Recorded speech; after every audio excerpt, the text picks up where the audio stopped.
Não, Iraci, eu não aguento mais Arthurzinho, não aguento mais.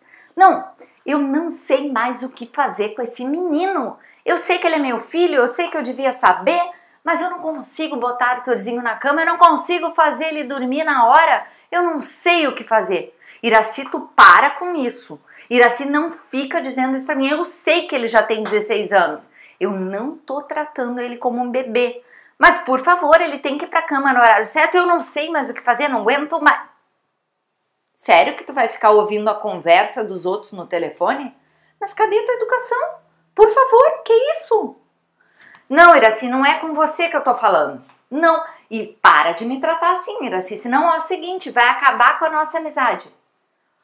Iraci, eu sei que ele é um adolescente, mas o que eu queria realmente saber é por que eu não consigo fazer Arthurzinho dormir no horário. Tu continua aqui ouvindo a minha conversa? Ai, Iraci, não é contigo, eu tô falando com essa outra ali, essa mulher que tá ouvindo a nossa conversa. É? Ah, aposto que ela também quer saber como que coloca um filho adolescente para dormir no horário. E por que isso não funciona? Iraci, para de dar lição de... Iraci, não quero mais falar com você. Eu vou falar com essa outra mulher que tá aqui me olhando. É? Fim, não, te ligo mais tarde. Gente, eu sou Rita Gnese e hoje eu vim falar com você por que é tão complicado a gente colocar os filhos adolescentes para dormir no horário. Afinal de contas, qual é a relação dos adolescentes com o sono que torna todo esse processo mais complicado?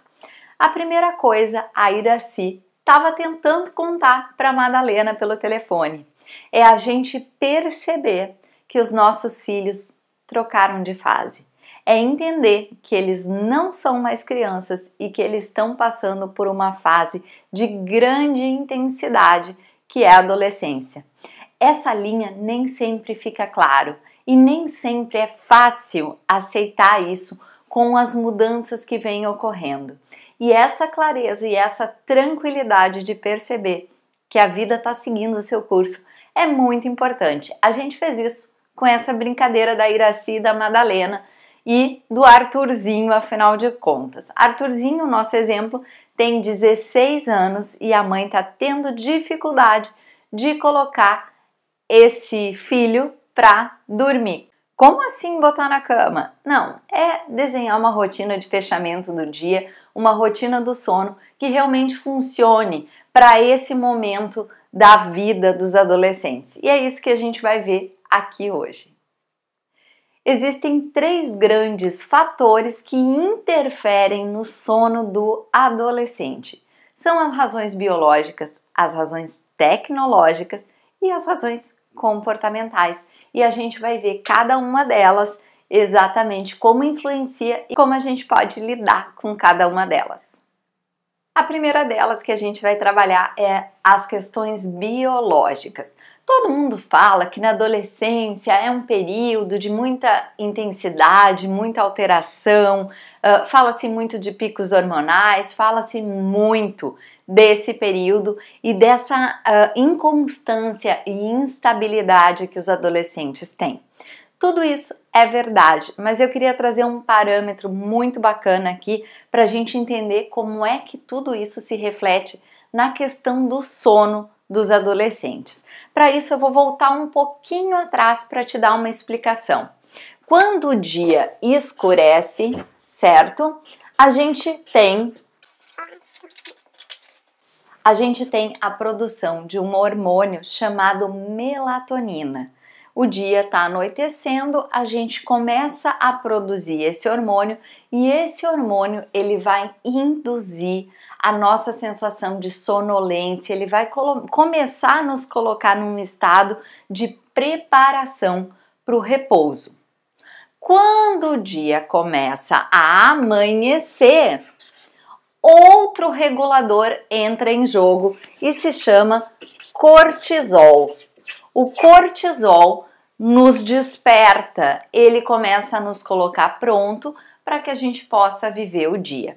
Esses dois, a melatonina e o cortisol, fazem esse jogo de nos preparar para o repouso e nos preparar para a atividade. Todos nós produzimos e secretamos, e esses dois hormônios, eles são extremamente afetados por essa incidência de luminosidade. Eles estão relacionados ao nosso relógio biológico, então escurece melatonina, amanhece cortisol.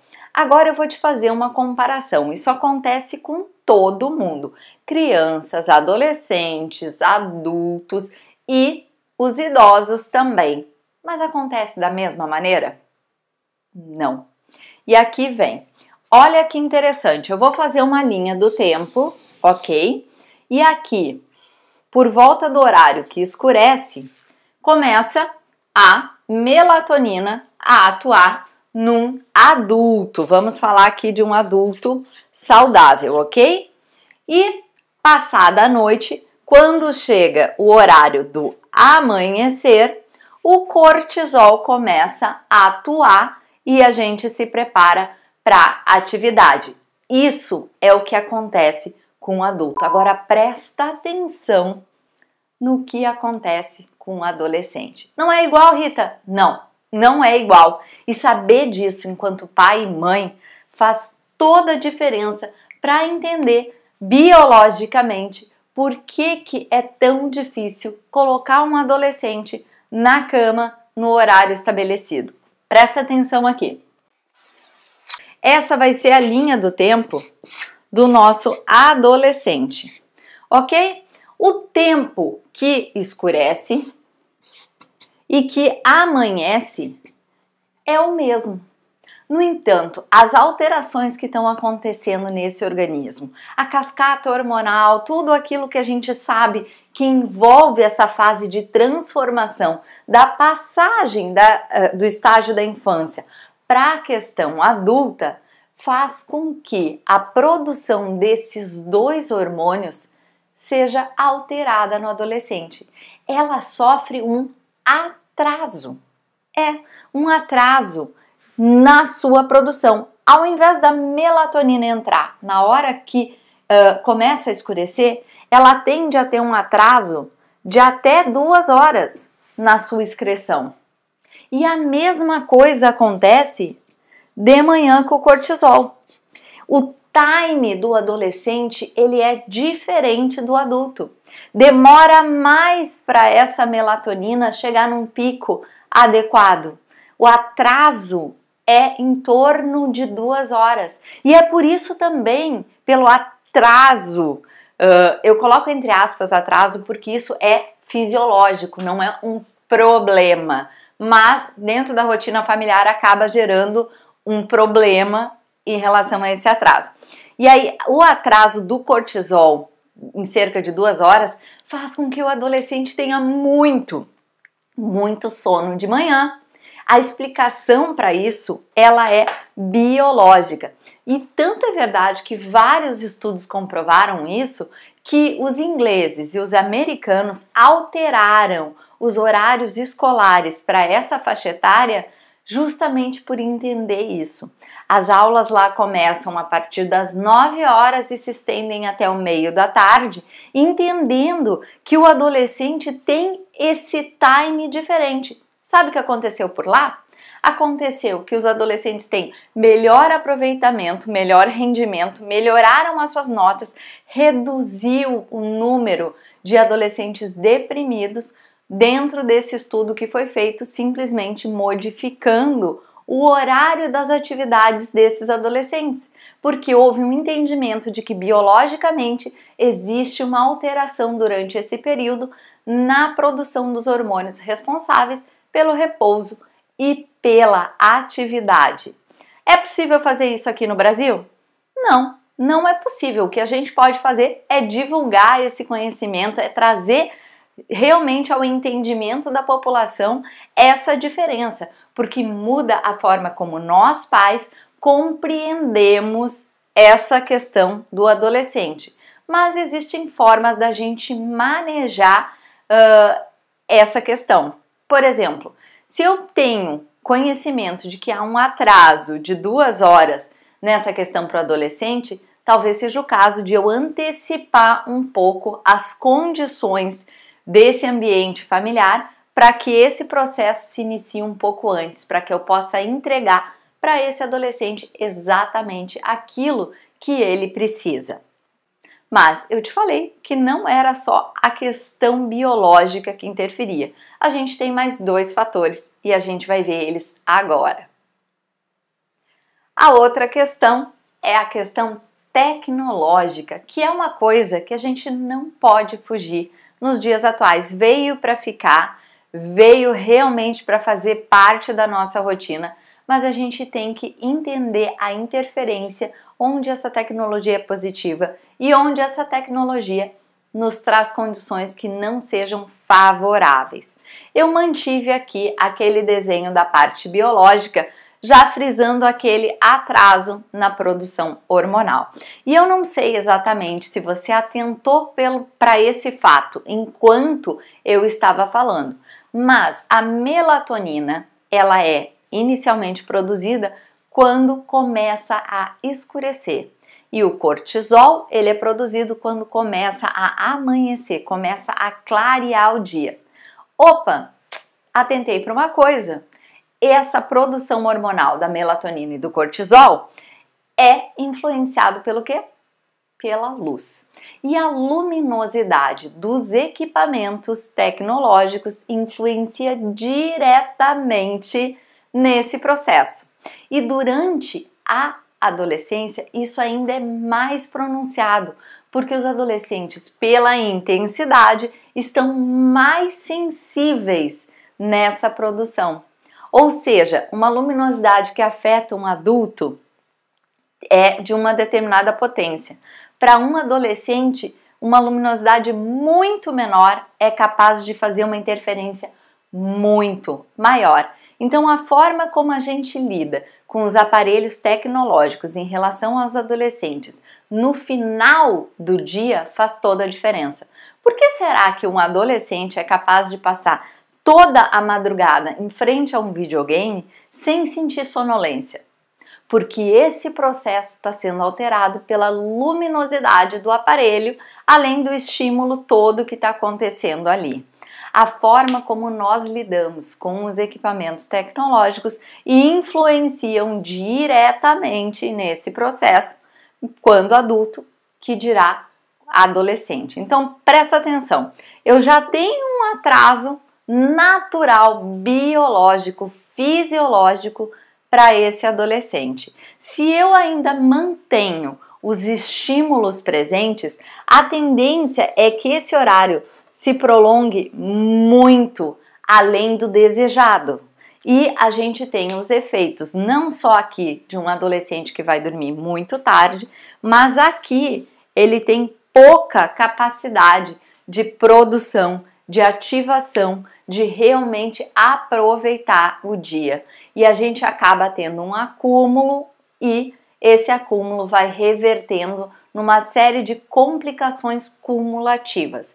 Por quê? Como esse período acaba sendo reduzido de repouso, acontece uma série de fatores. Por exemplo, o reparo não ocorre no organismo de forma adequada, as cadeias hormonais não ocorrem de forma adequada, a aprendizagem é comprometida, porque a consolidação da memória ela ocorre durante o sono.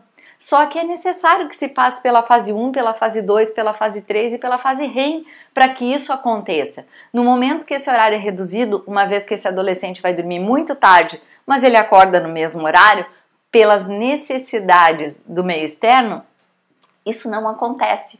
Só que assim, isso não acontece hoje, isso não acontece amanhã, isso não acontece depois. E uma série de processos. Por exemplo, deixa eu falar uma curiosidade. Durante a fase do sono, descobriu-se que as nossas células cerebrais, elas permitem um certo espaçamento para que seja feita uma limpeza naquela área, para que seja propício o reparo daquelas células. Então foi feito um estudo com adolescentes que ficaram privados, eles tinham 17 anos, eles ficaram privados de sono 264 horas. Foi um estudo, eu não estou aqui dizendo que o estudo é certo, é errado, enfim, isso significa 11 dias. E os cientistas foram mapeando tudo que foi se perdendo ao longo do tempo, as capacidades cognitivas, eles depois perderam a parte de visualização, começaram a alucinar, tiveram uma série de problemas. E na realidade, dentro das casas, isso acontece de maneira cumulativa e diminuta. Às vezes o adolescente ele passa um ano inteiro dormindo pouquíssimas horas e não fazendo o processo adequado de reparo, o processo adequado de que é saudável para o organismo dele. E, de certa forma, ele acaba reproduzindo as condições desse estudo de forma cumulativa. Então, parte tecnológica é sim pela questão da luminosidade e a presença do estímulo. E eu já vou chegar na parte comportamental que dá sequência a esse fator. Mas aqui a gente já está vendo que tem um nível enorme de interferência nesses fatores. Mais fácil que lidar com o manejo biológico desse atraso de 2 horas, de até 2 horas, para produção de melatonina e cortisol, é lidar com as questões tecnológicas, porque essas estão sim sob o nosso controle parental e podem sim ser manejadas com mais facilidade. Vamos ver a questão comportamental?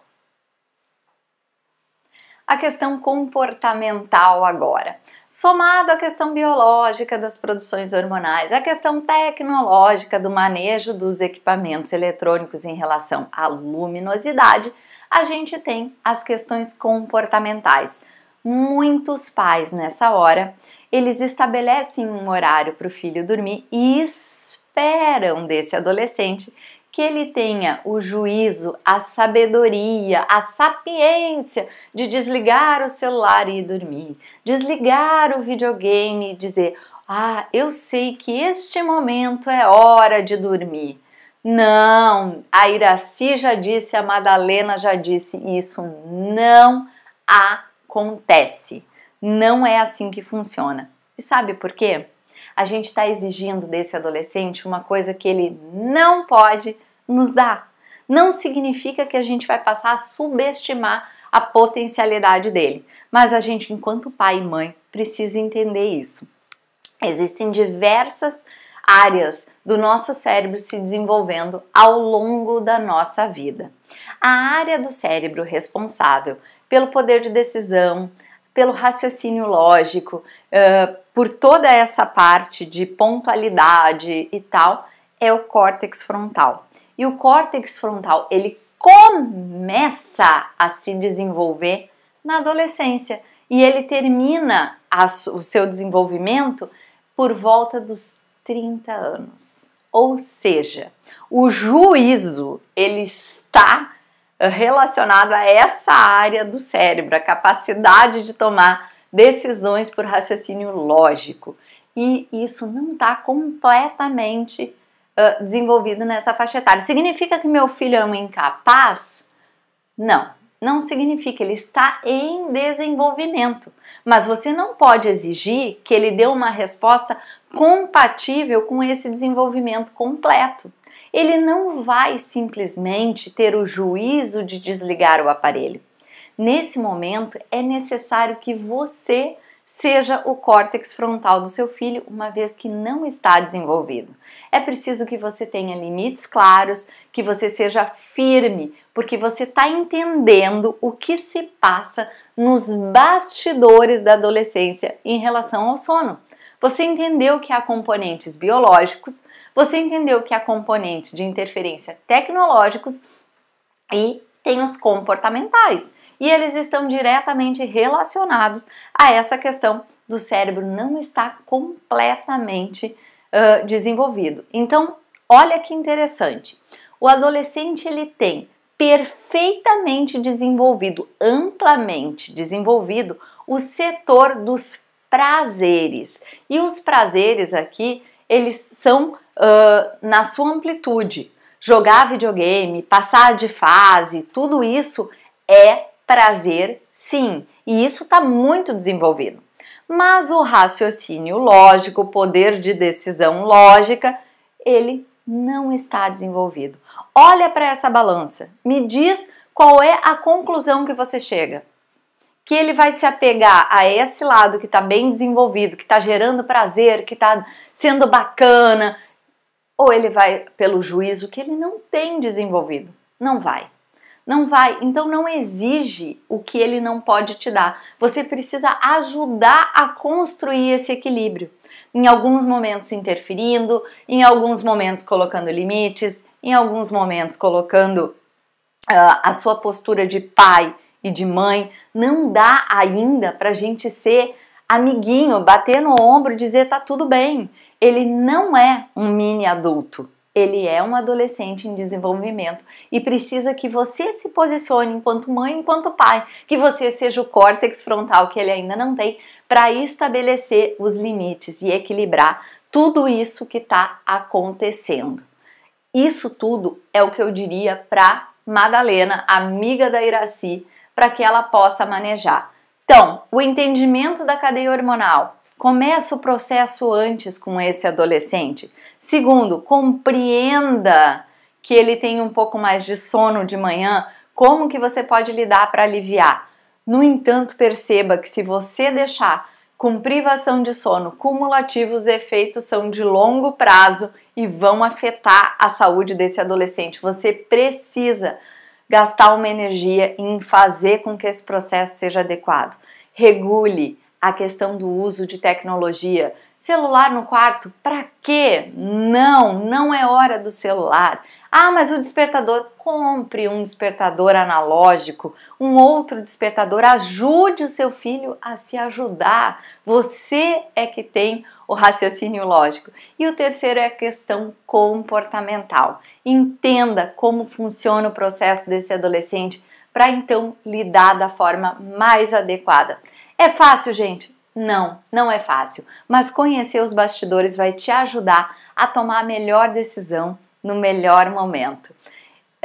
Eu espero que vocês tenham gostado desse vídeo, que tenha ajudado vocês a descobrir outras facetas dos nossos filhos e que possa ajudar no manejo do sono e na rotina do fechamento do dia.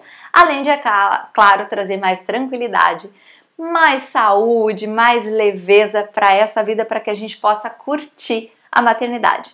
Te inscreve aqui no canal, vem participar, dá um like ali, que se você curtiu o conteúdo desse vídeo, compartilha. Eu aposto que você conhece mães que devem estar precisando desse conhecimento para levar uma vida mais leve, mais tranquila. Me ajuda com isso, me ajuda a divulgar essa nova maternidade mais leve e mais tranquila. Eu conto com você, porque se a gente tiver filhos melhores, eu acredito que o nosso mundo é muito melhor. E isso passa pelo quê? Nada substitui mães felizes. Os filhos não precisam de mães perfeitas. E mães felizes têm o quê? A tranquilidade de saber como agir, um conhecimento como esse. Compartilha, eu te espero num próximo vídeo.